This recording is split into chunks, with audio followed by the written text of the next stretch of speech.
Hello everyone, आज आप लोगों का मैट्रिक्स क्लास का तीसरा लेक्चर है। तो हमने जो पढ़ा था पहले उसके आगे हम पढ़ते हैं। तो हमारा आज एनसीईआरटी का सॉल्यूशन का पहला चैप्टर है, तो कीप वाचिंग। तो पहला चैप्टर जो हमारा है उसमें इस तरह का एक मैट्रिक्स दिया गया है, इस तरह का, और इसमें ये सारे चीज़ फाइंड आउट करना है। ठीक है, तो सबसे पहले देखें, इसमें पूछ रहा है ऑर्डर। क्या पूछ रहा है? ऑर्डर पूछ रहा है।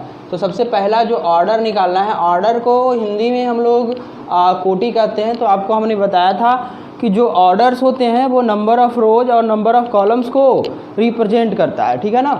तो आप इसमें केयर करो। तो नंबर ऑफ़ रो कितना है आपके पास? 3 रोज है ना, और नंबर ऑफ़ जो कॉलम्स है वो 4 है। तो इसका ऑर्डर हो जाएगा 3/4। It is number of rows and ये आपका नंबर ऑफ़ कॉलम्स है। उसके बाद जो दूसरा है number of elements, number of elements यानी इसमें जो होता है अवयवों की संख्या। तो आपको हमने बताया था कि ऑर्डर्स को मल्टीप्लाई कर देना, I mean number of rows and to number of columns, यानी 12 अवयव है। इसमें आप काउंट भी कर सकते हो। थर्ड, आपको ये सारे एलिमेंट्स है, स्मॉल a13 a13।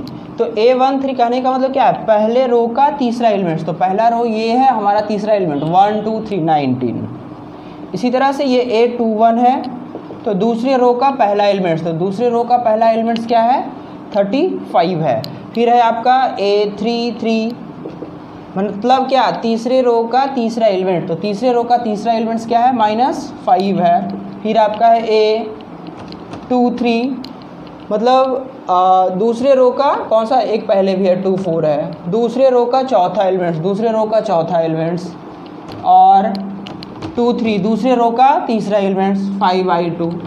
ठीक है, ये जो चैप्टर है आपका इसमें सिर्फ आपका एक नंबर का क्वेश्चन अराइज होता है। तो आप केयर करेंगे इसमें कि सिर्फ और सिर्फ एक नंबर या 2 नंबर का क्वेश्चन, इससे आपका CBSE हो या फिर बिहार बोर्ड हो, इस तरह का क्वेश्चन पूछेगा इसमें। ठीक है, तो अगला क्वेश्चन देखते हैं।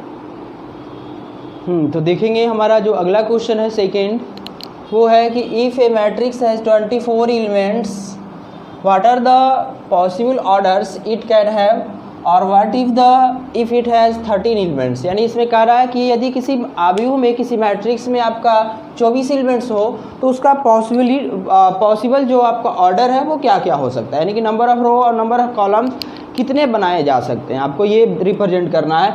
और यदि इसमें 13 अवयव हो तब उसका ऑर्डर्स क्या होगा। ठीक है, तो देखो, आपको अगर हमारे पास 24 एलिमेंट्स हो तो या तो इसको हम पूरे एक रो में अरेंज कर दें। ठीक है, तो एक रो में जब लिखेंगे तो हमारे पास तो जो ऑर्डर होगा उसमें एक रो हो जाएगा, और जो कॉलम्स हो जाएंगे, अगर 24 एलिमेंट्स लेते हैं तो पहला, दूसरा, तीसरा, इस तरह से हमारे पास 24 हो जाएगा। यानी कि जो पॉसिबल ऑर्डर्स जो हो जाएंगे हमारे, ये सारे होंगे। उसके बाद देखा जाए कि अगर पहले में 12 एलिमेंट्स रखें तो दूसरे में भी 12 एलिमेंट्स रखना पड़ेगा। 24 एलिमेंट्स हमारे पास है। आपको हमने बताया था कि यदि एक रो में जितना एलिमेंट्स हो उतना ही एलिमेंट्स सेकंड रो में भी होनी चाहिए। तो अगर पहला में 12 एलिमेंट्स रख रहे हैं तो दूसरा में 12, ऐसा नहीं कि पहला में चलो 20 रख लेते हैं, दूसरा में 4 रख लेते हैं, वो मैट्रिक्स ही नहीं बनाएगा। यानी कि पहले रो में जितना एलिमेंट्स है उतने दूसरा में भी होनी चाहिए, पहले कॉलम्स में जितना एलिमेंट्स है दूसरे कॉलम्स में भी उतना ही होनी चाहिए।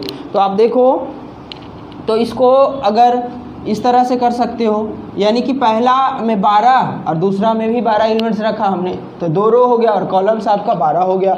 उसी तरह से 3 4 4 3 3 8 8 3, उसके बाद 4 6 6 4, 2 12 भी एक यहाँ पे आ जाएगा, यहीं पे हम लिख लेते हैं इसको, 2 12, उसके बाद 24 और 1। देखो आपका यही सारा हो जाए, 1 2 3 4 5 6 7 8 9 और 10, ये सारा हमारा पॉसिबल क्या है, इसका ऑर्डर्स है। ठीक है ना। यानी हम कह सकते हैं कि अगर 24 का जो फैक्टर्स होता है हमारा पेयर में, वो 124 या 24 मल्टीप्लाई बाई 1, 2 12, 12 2, 3 4, 4 3, 4 6, 6 4, 3 8, 8 3, और आपका और कौन सा हो जाएगा 3 3 6 4 10, यही होगा आपका। यानी कि जो 24 का जो मल्टीपल पेयर में जो फैक्टर्स होता है वही इसका ऑर्डर्स होता है, ठीक है ना। तो इस तरह से आपको इजी वे में समझ में आ जाता है ये, ठीक है। तो इसी के जैसा आपका अगला क्वेश्चन है, तो वो देखते हैं। चलिए देखिए, इसी के जैसा इसमें भी है कि अगर इसमें 18 अवयव है, किसी मैट्रिक्स में 18 अवयव है, तो उसका जो पॉसिबल ऑर्डर्स होगा वो क्या होगा, और यदि इसमें 5 अवयव होता है तो क्या इसका पॉसिबल ऑर्डर्स होगा। तो सिंपल आप निकाल सकते हो ना इस तरह से कि पॉसिबल ऑर्डर्स, अब बताओ 18 का है तो क्या हो जाएगा 118, 18 1, 2 9, 9 2, 3 3, सॉरी 3 3 नहीं, 3 6, 6 3, ठीक है ना। ये हमारा पॉसिबल ऑर्डर्स है, और तो नहीं हो सकता है इसका फैक्टर। आप सिंपल सोचो कि 18 का जो हम फैक्टर लिखते हैं, तो 18 का जो फैक्टर लिखेंगे तो क्या लिखेंगे आपका 2,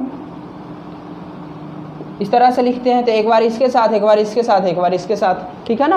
तो ये आपका पॉसिबल ऑर्डर्स हो सकता है। अभी इसमें ये देखो कि नंबर ऑफ एलिमेंट्स 18 है, तो अगर इसको मल्टीप्लाई कर दें तो 18 आनी चाहिए, तभी तो आएगा ही। क्यों? क्योंकि इसी से तो ये बना है, इसी के फैक्टर से बना है ना, ठीक है। तो इस तरह से आपका हाँ, एक चीज़ और है इसमें कि यदि 5 अवयव हो तब, if matrix has 5 elements, if matrix has 5 elements, then possible orders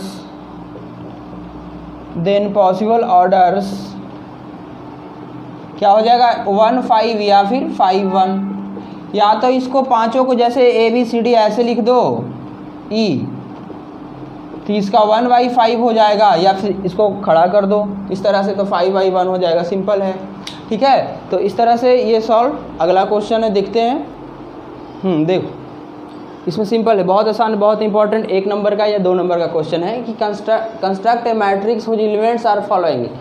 इसको हिंदी में एक 2x2 अवयव इतना की रचना कीजिए, यानी कि बनाएं जिसका एलिमेंट्स ये है। तो यहाँ पे आपका 3 मैट्रिक्स बनाने के लिए बोल रहा है, ठीक है। क्या करना कि इसमें कितने मैट्रिक्स बनाना है, 3 मैट्रिक्स बनाना है जिसका एलिमेंट्स ये है। तो आपको 2x2 का जो मैट्रिक्स होता है, सबसे पहले उसके बारे में सोचना है कि वो होता कैसा है। तो अगर देखा जाए तो 2x2 का मैट्रिक्स का है जो A11, A12, A21 और A22 यही होता है। यानी कि एक 2x2 का जो स्क्वायर मैट्रिक्स ये बन गया, इसका जो एलिमेंट्स होता है ये 4 एलिमेंट्स होता है। और आपको पता है कि ये जो 1 1 लिखा हुआ है ये I को रिप्रेजेंट करता है, और ये J को, सेम इसमें भी I और J को रिप्रेजेंट करता है। तो ये सारा एलिमेंट्स यदि मेरा निकल जाए और उसके बाद हम इसमें रख दें तो सिंपल वे में निकल जाएगा। तो आप देखो पहला के लिए जो था AIJ लिखा हुआ है कि I प्लस J का होल स्क्वायर बटा में 2, हमें ये सारे एलिमेंट्स चाहिए, A11 चाहिए, यानी I का ही वैल्यू 1 और इसका भी वैल्यू 1। तो 1 1 1 प्लस 1 का स्क्वायर बटा 2, देखो ये 2 का स्क्वायर 4 बटा 2 यानी कि 2। फिर आपको A12 चाहिए, तो एक यहाँ रखोगे I की जगह पे और J की जगह पे 2, तो 3 का स्क्वायर 9 बटा 2। उसी तरह से आप A21 निकालोगे तो यहाँ पे 2 रखोगे तो 2 1 3, J की जगह पे A1, तो 3 का स्क्वायर बटा 2 यानी कि ये भी आपका 9 बटा 2। और A22 यानी I का ही वैल्यू 2 है, इसका ही वैल्यू 2, तो 4 का स्क्वायर 16 बटा 2 8। यानी कि जो हमारा मैट्रिक्स बन जाएगा, जो रिक्वायर्ड मैट्रिक्स बनेगा, जो हम निकालना चाह रहे थे, वो क्या हो जाएगा A11 वैल्यू आपका 2, A12 9/2, A21 9/2 और A22 8। ओके, तो ये आपका एक मैट्रिक्स बन गया किस ऑर्डर का, 2/2 ऑर्डर का एक मैट्रिक्स है अकॉर्डिंग टू दिस कंडीशन। इस कंडीशन के अनुसार आपका मैट्रिक्स ये बनता है। इसी तरह से अगर सेम प्रोसीड्यूर फॉलो करें इसमें भी तो आपका दूसरा मैट्रिक्स बनाया जा सकता है, तीसरा मैट्रिक्स बनाया जा सकता है। तो एक और हम आपको इसमें दिखा देते हैं, देखो कैसे, एक और दिखा देते हैं।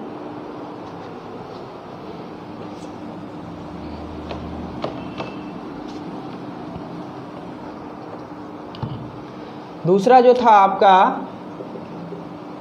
ए आई जे इज इक्वल टू आई बटा में जे है आपका, आई बाई जे।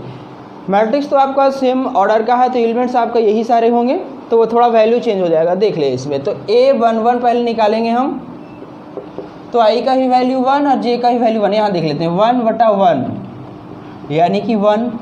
फिर आपका A12, तो यहाँ पे आई की जगह 1 और बटा में 2। फिर आपका A22, तो 2/2 यानी 1। फिर आपका है यहाँ पे तो 2 1 है ना, तो यहाँ पे क्या हो जाएगा, आई का वैल्यू 2/1 यानी कि 2। यहाँ पे है A22 यानी कि आपका यहाँ भी 2 है, यहाँ भी 2 यानी 1। तो जो रिक्वायर्ड मैट्रिक्स बनेगा आपका ये एलिमेंट्स के अकॉर्डिंग, तो वो क्या हो जाएगा 1 1/2 2 और 1, दैट्स ऑल। तो ये इस तरह से इस तरह का मैट्रिक्स बना। तीसरा आप सेम प्रोसीड्यूर को फॉलो करके निकाल सकते हो, वेरी सिंपल है। 1 नंबर का सवाल इससे रहेगा, इससे ज़्यादा नहीं आता है आपका। तो अगला सवाल देखते हैं। देखो अगला जो हमारा सवाल है वो कह रहा है कि construct 3/4 matrix whose elements are given by Aij is equal to इतना। जिस तरह से इसके पहले वाले में एक 2/2 का था, इसमें 3/4 का मैट्रिक्स आपको अरेंज करना है, कंस्ट्रक्ट करना है। देखो कैसे, जैसे ही 3/4 का दिमाग में आता है कि हमारा 3/4 का है, यानी कि इसमें 3 रो हो गए और कितने कॉलम्स हो जाएंगे, 4 कॉलम्स होंगे। तो देखो यहाँ पे इस तरह से 3 रो होना चाहिए और कॉलम्स कितना होना चाहिए, 4 होना चाहिए। तो देखो A11 A12 A13 A14 A21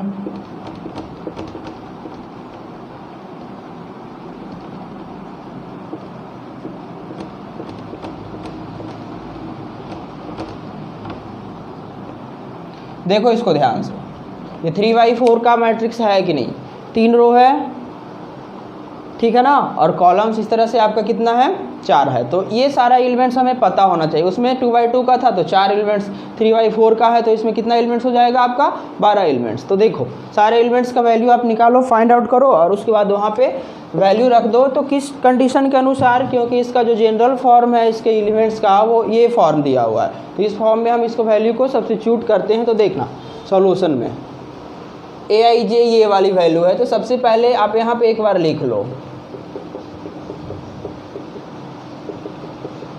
देखो अब थोड़ा डायरेक्ट वे में निकालेंगे हम। तो A11 यानी कि आई का भी वैल्यू 1 और जे का भी वैल्यू 1, तो यहाँ 1 रखोगे आप, तो ये तो -3 अब +1 जैसे रखोगे ना, ये इस तरह से 1 + 1, ये वैल्यू कितना हो जाएगा, -3 + 1 कितना, -2 होगा। तो -2, लेकिन इसका जो भी वैल्यू आएगा पॉजिटिव कर देगा, ये मोड लगा हुआ है इस वजह से इसको धनात्मक कर देगा। तो ये अंदर वैल्यू कितना हो जाएगा, 2/2 यानी कितना, 1 हो जाएगा। तो डायरेक्ट वे में इसको हम लिखते हैं 1। इसी तरह से फिर A12 चाहिए मुझे, तो यहाँ पे आप 1 रखो तो -3 और यहाँ पे 2 रखोगे तो ये हो जाएगा कितना, -1। तो -1 और बटा में 2, तो -1 है लेकिन इसको प्लस कर देगा ना, तो ये हो जाएगा 1/2। इसी तरह से A13 रखोगे, तो देखो यहाँ पे ध्यान, यहाँ पे 1 रखोगे तो -3 और यहाँ पे 3 रखोगे तो ये 3, तो ये 0 हो जाएगा ना पूरा। फिर A14, तो A14 यहाँ 1 रखोगे तो -3 हो जाएगा ये, और 4 रखोगे तो ये 4 -3 यानी कि 1/2। उसी तरह से A21 यहाँ पे 2 रखोगे तो -6 और +1 -5, लेकिन ये प्लस कर देगा तो 5/2। A22 करो तो ये तो 6 हुआ, लेकिन ये तो -4 तो +4/2 यानी कि 2। A23 कर लो आप, तो ये -6 और ये +3 यानी कि -3 और फिर +3 हो जाएगा यानी कि 3/2। A24 कर लो, तो यहाँ पे ये -6 और ये 4, तो -2, फिर मोड के अकॉर्डिंग +2/2 यानी कितना 1। इसी तरह से आप यहाँ कर लो A31, 3 रखोगे तो -9 और ये आपका क्या करेगा +1 यानी कि -8/2 -4, तो पॉजिटिव में ही होगा वो। फिर A32 -9 और कितना हो जाएगा -9 और +2 -7 यानी कि 7/2। A33 9, ये हो जाएगा कितना, अंदर में वैल्यू 6 आएगा, 6/2 यानी कि 3।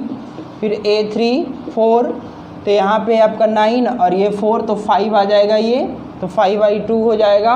तो इस तरह से ये जो मेरा वैल्यू निकला इसको हम सिंपल इसमें क्या कर देना है, सब्स्टिट्यूट कर देना है, ताकि मेरा रिक्वायर्ड जो है निकल जाएगा मैट्रिक्स। तो वैल्यू को आप सब्स्टिट्यूट करो, देखो 1 1/2, 0 1/2, 5/2, 2 3/2, 1 4 7/2, 3 और 5/2। तो ये मेरा रिक्वायर्ड मैट्रिक्स बन गया। इस तरह से जो भी इसमें वैल्यू हो वो सारा आप निकाल सकते हैं। तो देखते हैं अगला क्वेश्चन, तो आप इसको स्नैपशॉट ले सकते हो। तो देखो इसमें जो वैल्यू है अगला वो ध्यान देते हैं हम। इसमें कह रहा है कि find the value of XYZ variables का इसमें वैल्यू निकालना है। तो आप देखो इक्वल बीच में लिखा हुआ है, इसका मतलब है कि ये आपका इक्वल मैट्रिक्स है। तो इक्वल मैट्रिक्स होने का जो कंडीशन है उसको हम लगाएंगे इसमें। तो इसमें देखा जाए ध्यान से, हमने बताया था कि दो मैट्रिक्स यदि इक्वल कहे जाते हैं कब, पहला जब उसका ऑर्डर आपका सेम हो, तो ये तो सेम है ही 2/2, ये भी 2/2।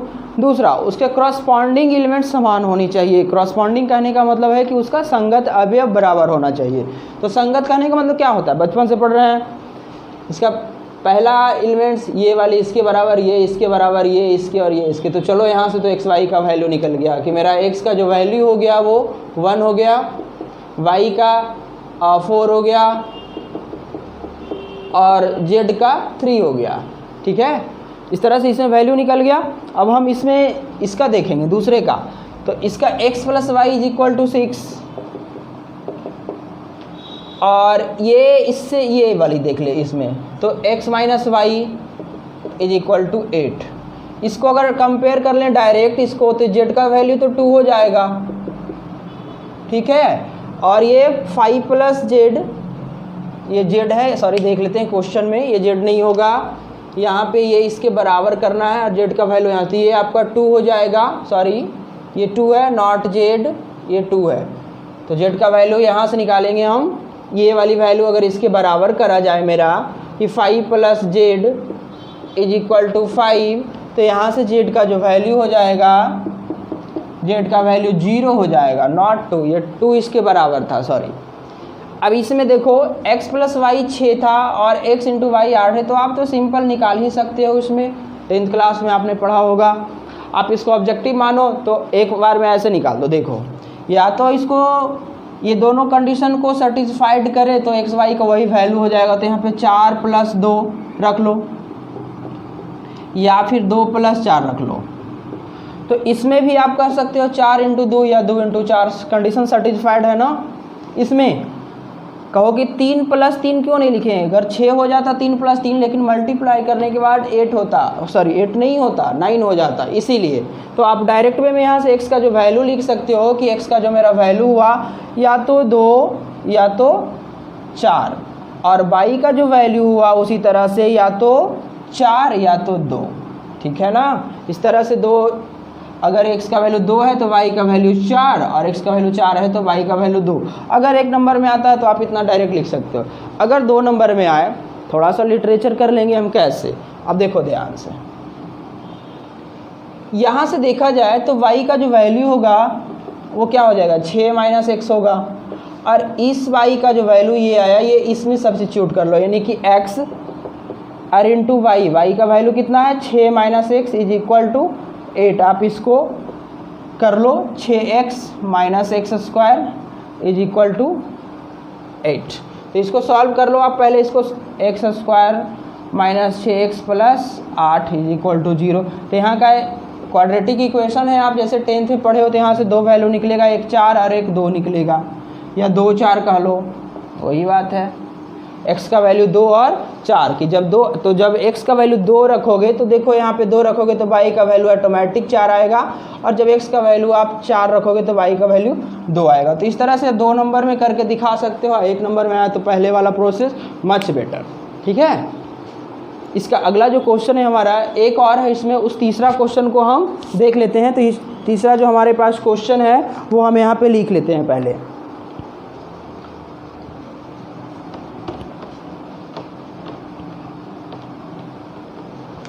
इसका जो तीसरा नंबर क्वेश्चन है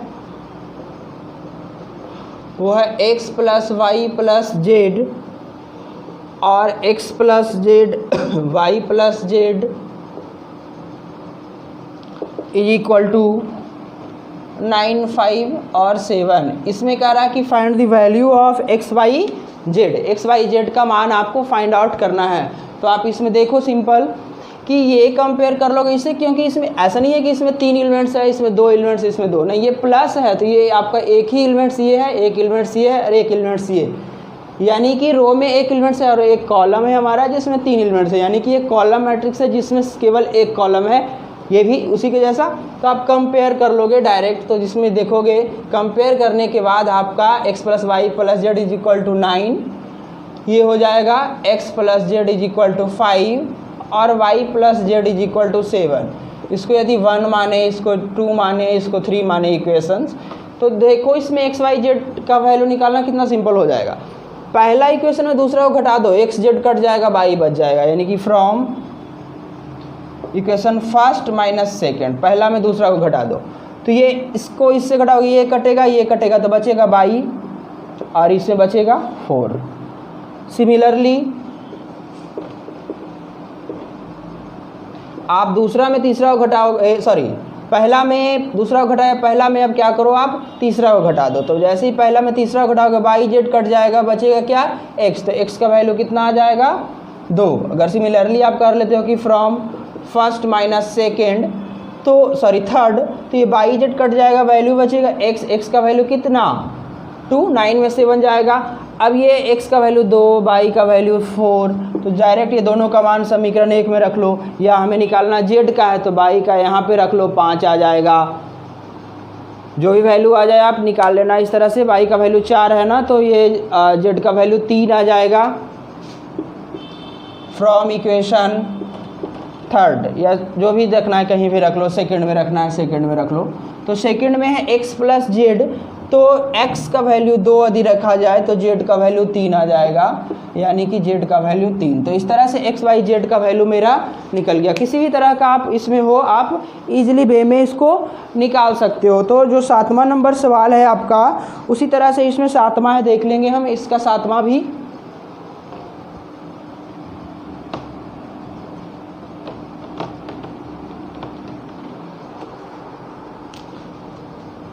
सातवां नंबर सवाल है a माइनस बी, यहाँ पे है 2a minus B, 2a plus C, 3c plus D, और ये है आपका -1 5 0 और 13। इसमें भी कह रहा है कि वेरिएबल्स का ही वैल्यू फाइंड आउट करना है, यानी कि a b c और d का वैल्यू आपको इसमें से फाइंड आउट करना है। तो आप कर लो इसमें सिंपल ऐसे कि a minus b is equal to -1, और इसको इससे करोगे तो 2a minus b is equal to 0, इसको इक्वेशन फर्स्ट, इसको सेकेंड। अब इसको इससे करोगे तो 2a plus c is equal to 5 और 3c प्लस डी नहीं होगा यहाँ पे, इस क्वेश्चन को देख लिया जाए।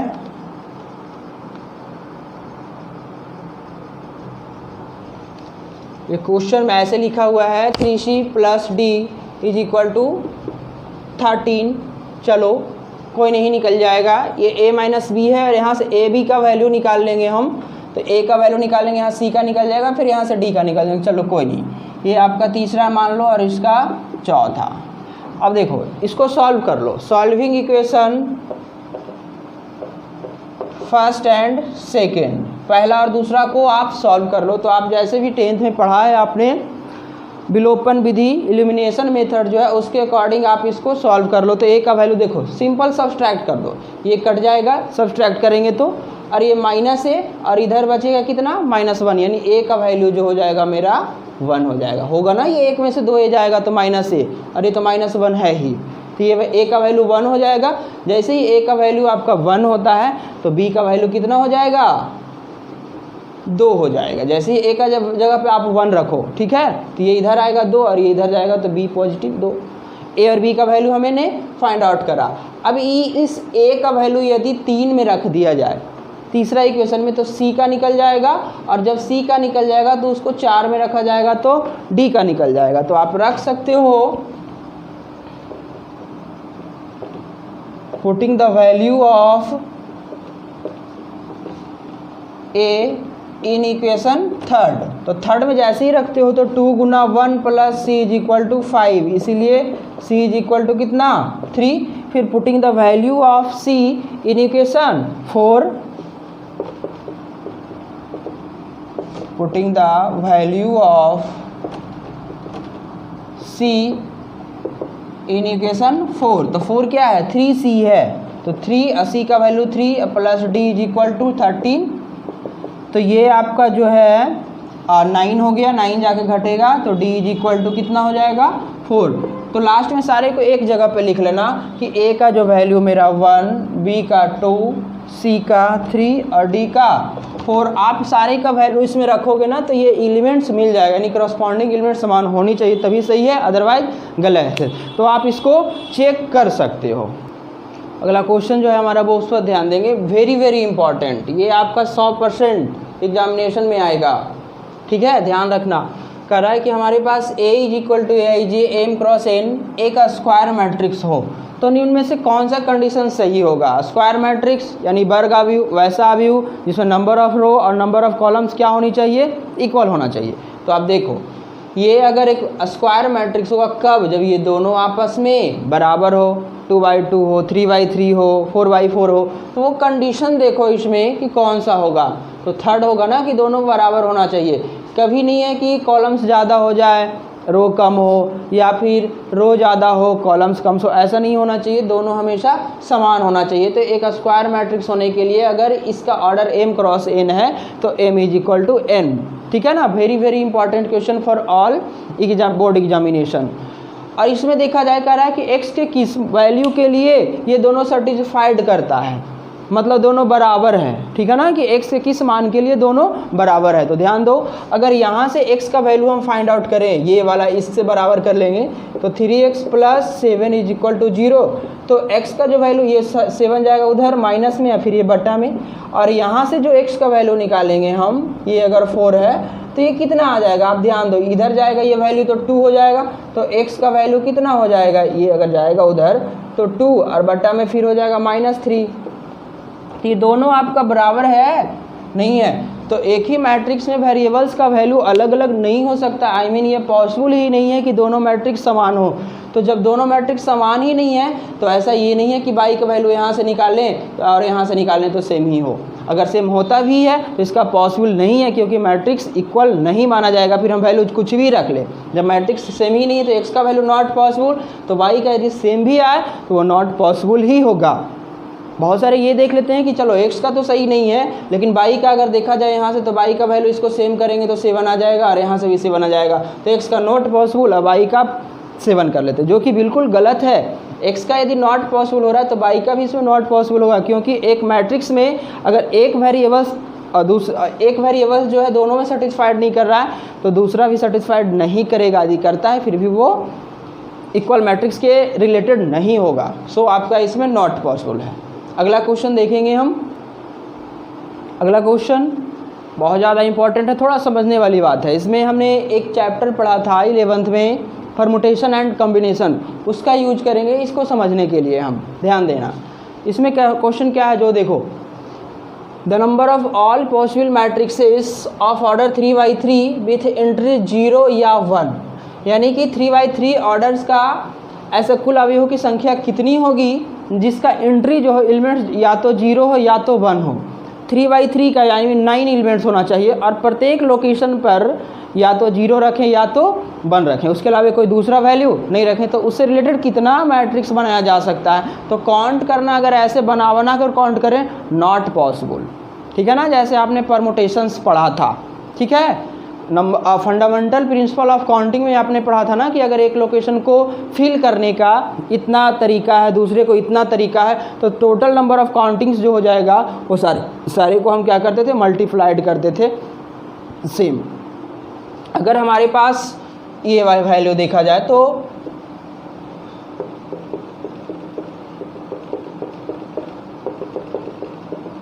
ये 3/3 का एक स्क्वायर मैट्रिक्स है जिसमें 9 एलिमेंट्स होंगे और इसी में आपको फिल करना है या तो 0 या तो 1, 0 या फिर क्या लगाना है, आपको 1 लगाना है। यहाँ पे ऐसा नहीं है कि हमने 0 ले लिया तो फिर 0 नहीं लेंगे, ले सकते हैं, बिल्कुल 0 लिया है तो फिर से 0 हम ले सकते हैं, वहाँ पे 1 लिया है फिर भी ले सकते हैं। ठीक है ना, अगले लोकेशन पे। तो अगर आप देखा जाए तो यहाँ पे अगर 0 या 1 लिखें, 0 या 1, यहाँ भी हम 0 या 1 लिख सकते हैं, 0 या 1 लिख सकते हैं, 0 या 1।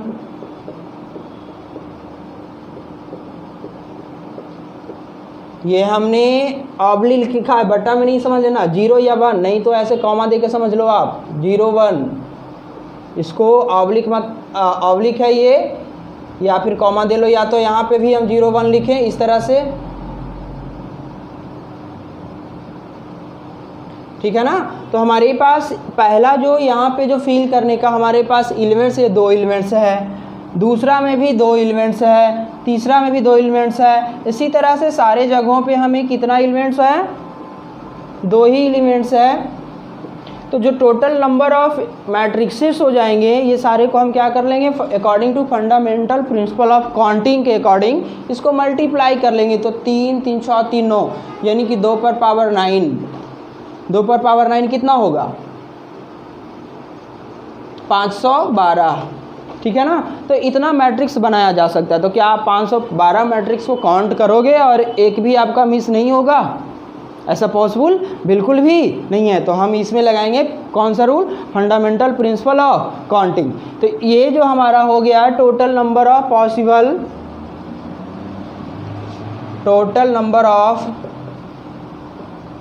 पॉसिबल मैट्रिक्सेस, जो कि बच्चों को समझ में नहीं आता ही कैसे ये हो गया, सिर्फ मल्टीप्लाई कर लो।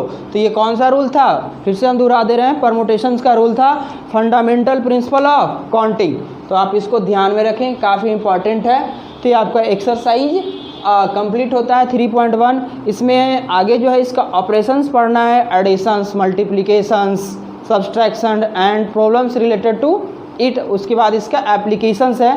तो क्लासेस कंटिन्यू देखें, इसको घर में खुद से बनाने की कोशिश करें। जो क्वेश्चन सॉल्व करते हैं उस सॉल्व करने से पहले आप एनसीईआरटी बुक से खुद से बनाओ क्वेश्चन, उसके बाद देखो, तब बेनिफिशियल होगा। अदरवाइज आप हैबिचुएट हो जाओ कि बना बनाया मिल जाता है तो चलो बनाने की कोई ज़रूरत नहीं है। लेकिन एग्जामिनेशन में आपको खुद ही बनाना पड़ेगा। सो आप क्वेश्चन देखो और बनाओ अपने खुद से कॉपी पर। उसके बाद जब नहीं बनता है तो फिर आप यहाँ से नोट कर सकते हो। और आपको यदि ये सारे बेनिफिशियल लगे तो आप लाइक, सब्सक्राइब और शेयर बिल्कुल भी करना ना भूलें। तो मिलते हैं अगले वीडियो में। Thank you.